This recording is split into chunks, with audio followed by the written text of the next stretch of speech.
Hands up! Whoa! Come on! My staff is right here. Hey, don't touch him! That's our chef. I'm still The kitchen was pure heat. Steam rose off sauté pans like breath. Oil popped in fast, angry snaps. The hood vents roared overhead, pulling smoke and spice into a metal throat. And right in the middle of it, behind swinging doors marked "Staff Only," an officer grabbed the back of a man's shirt and yanked. "Hands up!" the officer shouted.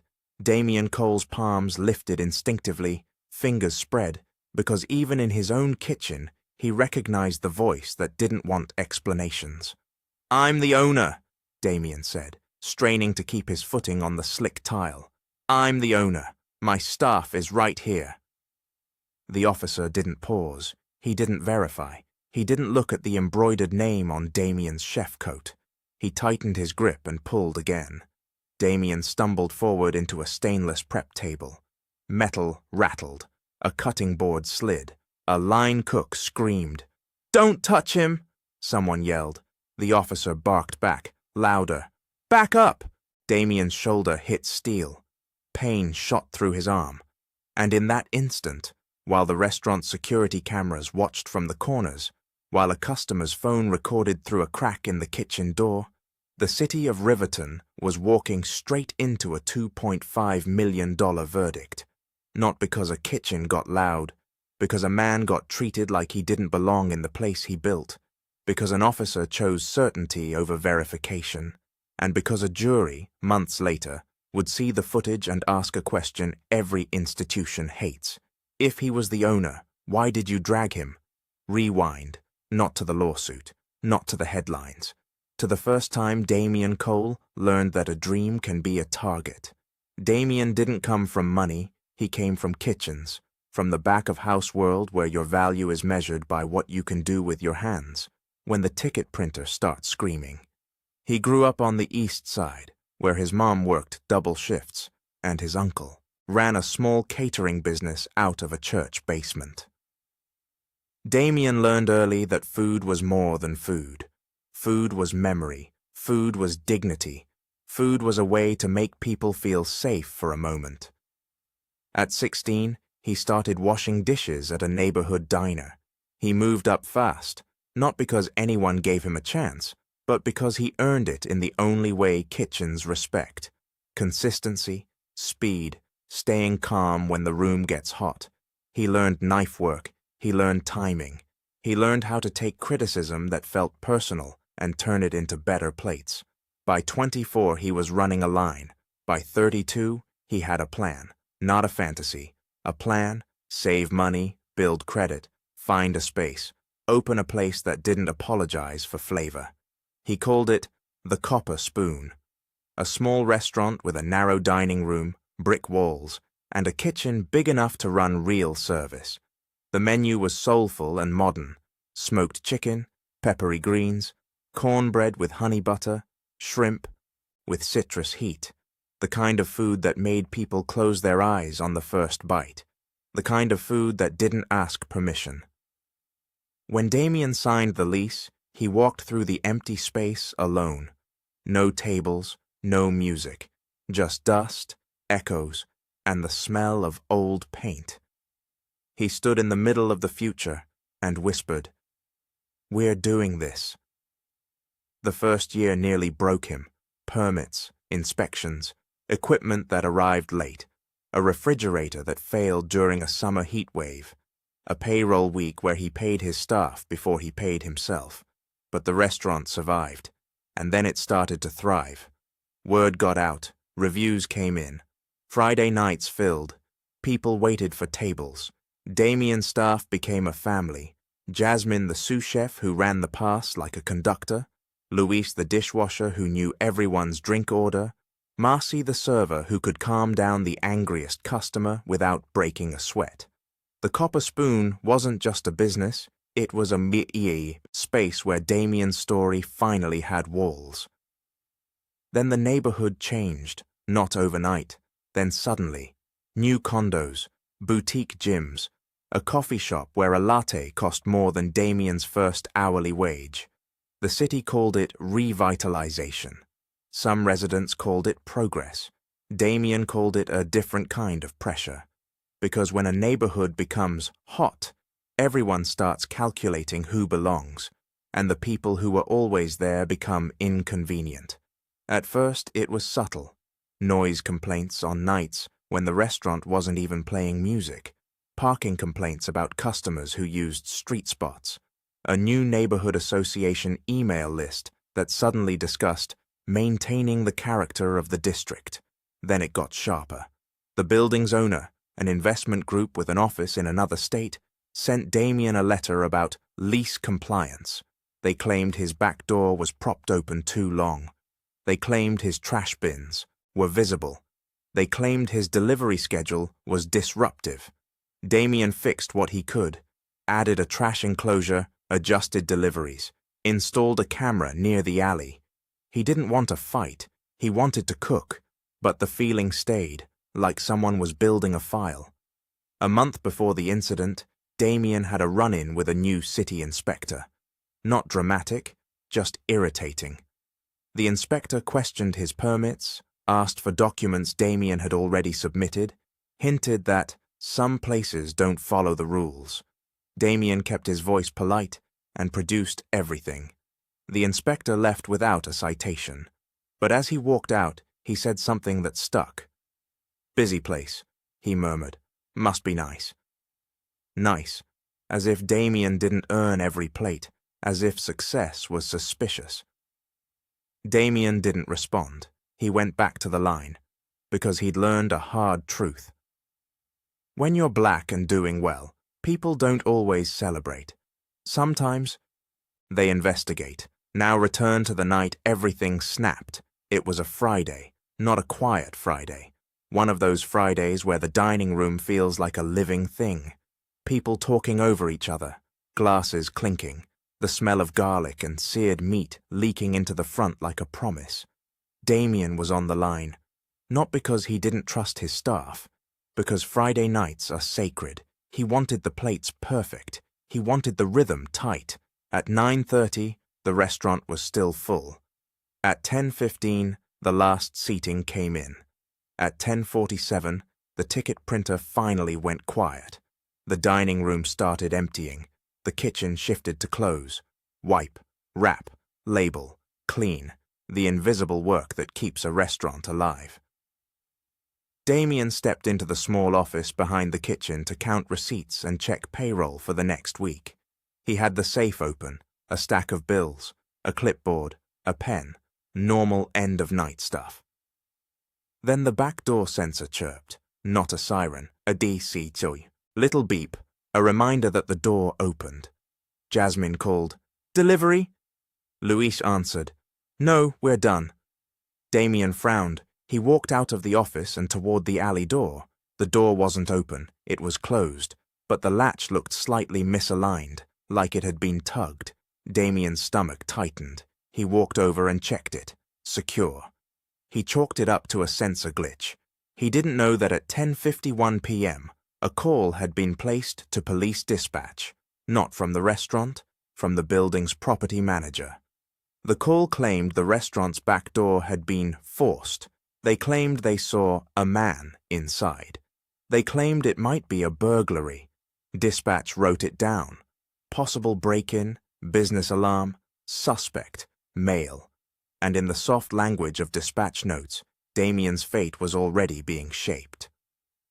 Officer Elliot Granger arrived first. Rookie, 9 months on the force, assigned recently to the downtown business district, hungry to prove himself, the kind of young officer who treats every call like a test. Granger rolled into the alley with lights off, but adrenaline on. He stepped out and saw the back door, saw faint light from the kitchen window. He didn't see a broken lock, he didn't see shattered glass, he didn't see a forced entry. What he saw was a story. Business break-in, unknown male, inside. That was enough. He pushed the back door. It opened, because it was a restaurant, because staff were still inside, because closing takes time. Granger stepped into the kitchen doorway with his hand near his weapon.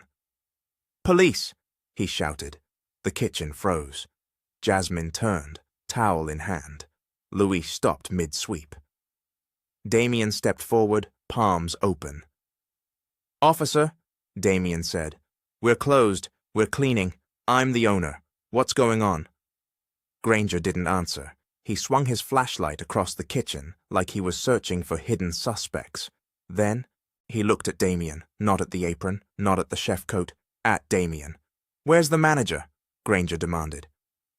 "I am the manager," Damien replied. "I'm Damien Cole. This is my restaurant." Granger's eyes narrowed. "Yeah?" he said. "Prove it." Damien nodded. "My ID is in the office," he said. "The business license is on the wall up front. You can call the number on the door. My staff can confirm." Granger stepped closer. "Don't move," he snapped. Damien froze. That's the trap. Ask for proof, then forbid movement, then call it non-compliance. Damien kept his voice calm. "Officer," he said, "I'm not resisting. I'm telling you how to verify."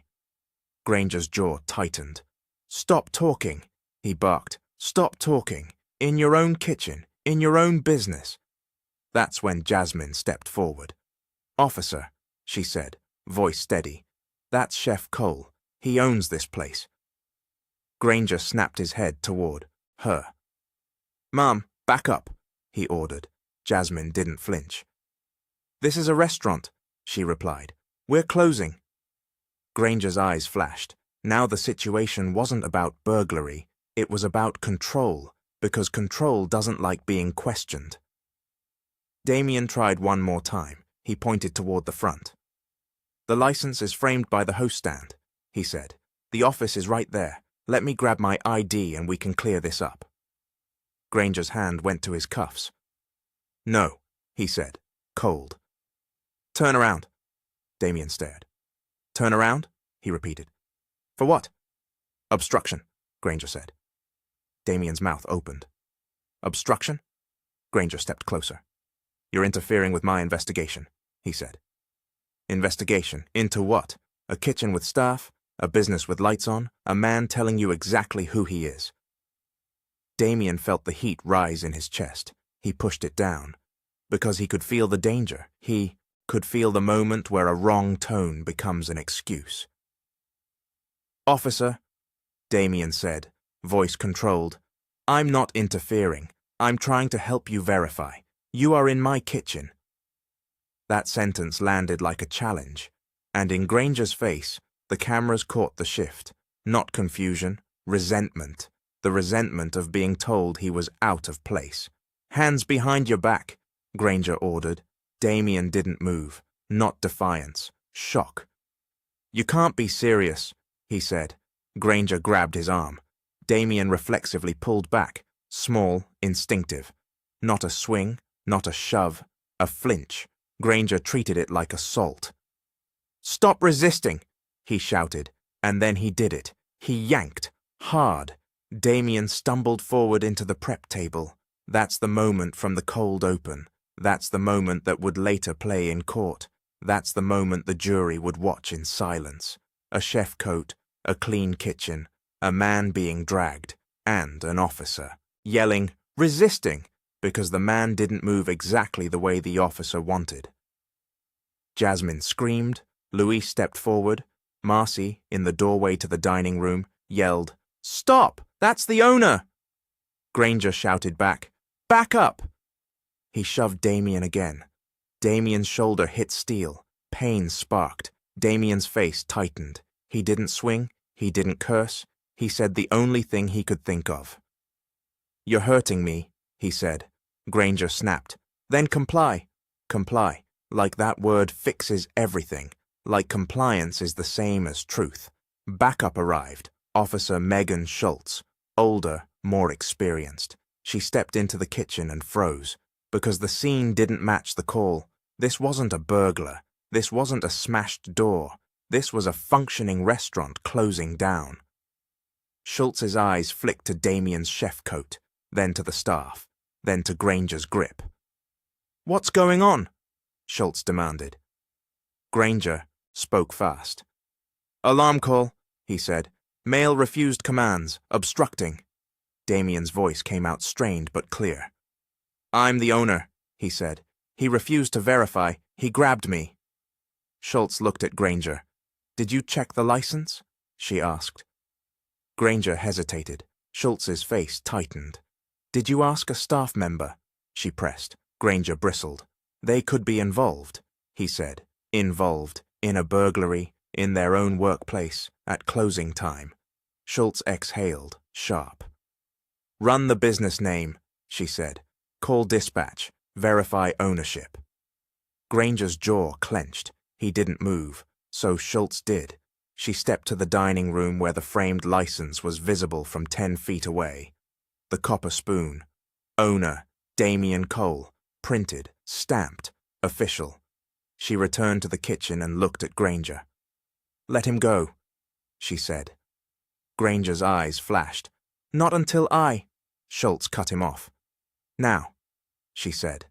Granger hesitated. Then, reluctantly, he loosened his grip. Damien straightened slowly, one hand rubbing his shoulder.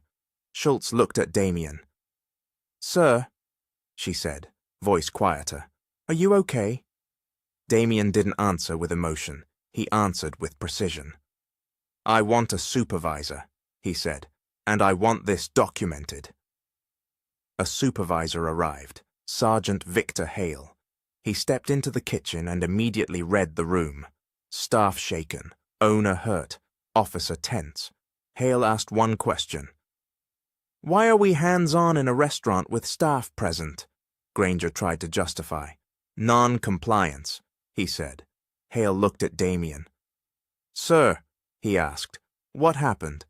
Damien described it in short, controlled sentences. He said he offered verification. He said he was told not to move. He said he was grabbed. He said he was pushed into a table.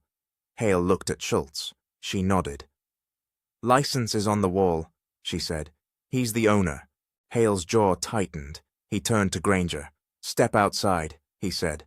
Granger's face flushed. He left. Small movement. Big admission. Hale turned back to Damien. "I'm sorry," he said. "We responded to an alarm call." Damien's eyes stayed steady. "An alarm call isn't an excuse to drag me," he replied. Hale didn't argue, because the cameras had already argued for them. The officers left. The kitchen slowly restarted, not cooking, cleaning, trying to regain normal. But normal was gone. Damien sat in the office with ice on his shoulder and stared at the wall. He could still hear Granger's voice. "Stop talking. Turn around. Comply." And he could still hear the sound of his body hitting steel. That sound doesn't fade quickly. Damien didn't go to the hospital that night. He went home, showered, tried to sleep. But every time he closed his eyes, he saw the kitchen door swinging open with a flashlight beam. He saw the grip. He saw his staff's faces. And he felt something else. Shame. Not because he did something wrong. Because he was humiliated in front of people he led. Because his kitchen, his sanctuary, had been turned into a stage. The next morning, Damien pulled the security footage. Every angle, back door, hallway, kitchen corners, dining room, audio. He watched it once, then again. Then he paused on the moment Granger grabbed him. On the moment Damien's shoulder hit steel. On the moment Granger yelled, "Resisting." Damien saw his own face. He saw calm. He saw control. He saw a man trying to keep a situation from becoming deadly. Then he saw Granger's face. He saw certainty. And he realized something that would shape the lawsuit. This wasn't a mistake corrected quickly. This was a choice made loudly. A choice to not believe. Damien filed a complaint. Not a vague complaint. A detailed one. He requested body cam. Dispatch audio, incident reports. He requested the property manager's call. He requested the building's alarm logs because he wanted to know why the call happened at all. And that's where the first twist emerged. The backdoor alarm hadn't been forced. It had been triggered by a maintenance override. A system test scheduled by the property manager. A test that was supposed to be communicated, but the property manager didn't communicate it to Damien. Instead, they called police. Why? That question didn't have an innocent answer, because when lawyers pulled emails during discovery, they found messages from the property manager to the investment group, complaints about late-night operations, complaints about customers lingering, complaints about smell in the alley, and then a line that sounded like bureaucracy but smelled like strategy. We may need to increase enforcement to encourage compliance. Increase enforcement. Not talk, not mediation, enforcement. And suddenly, Damien's kitchen incident wasn't just a rogue officer, it was a pipeline. A property manager wanting leverage. A call that framed a business as suspicious. An officer arriving ready to control. The second twist came in the dispatch audio. Because dispatch didn't just say alarm. The caller described a man in the kitchen and implied the business should be empty. They said, "I don't recognize him." I don't recognize him, in a private business, at closing, a phrase that turns ownership into something you have to prove. And once that phrase hit dispatch, Granger arrived with a story. Not verify, but catch. Damien's attorney filed suit. Civil rights violations, unreasonable seizure, excessive force, failure to train, negligent supervision, and a claim against the property manager for knowingly triggering a police encounter without basis. The city responded predictably. They called it a chaotic scene. They said the officer feared a BTADOU, burglary. They said split-second decisions. But the video didn't show split seconds. It showed minutes. Minutes where verification was available. Minutes where staff spoke up. Minutes where a framed license existed. Minutes where a second officer solved the entire problem with one glance. And here's the part that made jurors furious. Granger didn't stop when Damien claimed ownership. He escalated, not because he had evidence, because he felt challenged, because Damien wouldn't submit to a narrative, because Damien insisted on verification. That's not officer safety, that's ego wearing a uniform. The case went to trial. The city didn't settle. Maybe they thought the jury would sympathize with alarm response. Maybe they thought Damien would look argumentative. Maybe they thought the kitchen footage would feel confusing. It didn't, because kitchens are visual, because staff faces tell the truth, because a man being dragged in an apron doesn't look like a threat. It looks like an abuse of power. In court, Damien didn't perform anger. He performed clarity. He described his business, his staff, his routine. He described offering verification. He described being told not to move. He described the grip, the shove, the table. He described the moment his staff screamed. He described the moment he realized the officer didn't care. The defense tried the usual. They asked why Damien didn't just comply. Damien's attorney turned that phrase on its head. He asked the jury, comply with what? A command that prevented verification? A command that required him to surrender control of his body in his own workplace? A command based on a call that didn't describe a crime? Then he played the footage, over and over, and the footage did what footage always does when the truth is ugly. It removed imagination. The most damaging moment wasn't even the shove. It was the sound.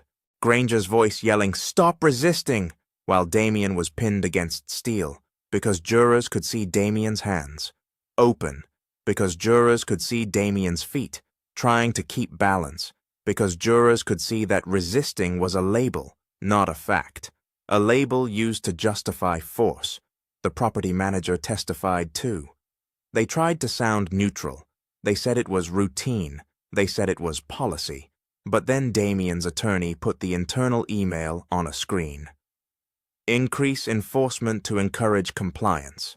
And the jury understood. This wasn't routine. This was pressure. If you're listening to this and thinking, How does a simple alarm call become a man being dragged? That's the point. It doesn't start with dragging. It starts with language, suspicious, unrecognized, non-compliant. Words that turn a person into a problem before the officer even arrives. Then it becomes posture. Then it becomes hands. Then it becomes force. The verdict came on a Thursday afternoon. The courtroom was quiet in that heavy way courtrooms get when people realize the decision will change lives. The jury found for Damien.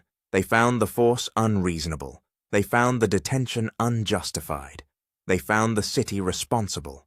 And they hit the city with a $2.5 million verdict, not a settlement, a verdict, a public statement. Because juries don't write polite press releases, they write consequences. After the verdict, the city tried to soften it. They talked about moving forward. They talked about training. They talked about officer discretion. But behind closed doors, policy changed. Responding officers were required to verify business ownership through dispatch and visible licensing before using detention language absent immediate threat. Body cam audits were expanded for business alarm calls. Private property managers were instructed on proper alarm protocols, and the city discouraged enforcement requests that weren't tied to actual crimes. And the department quietly reassigned Granger, not because reassignment repairs harm, because it reduces risk. Damien reopened the Copper Spoon the next day after trial. That part matters, because the easiest victory for a system like this is closure.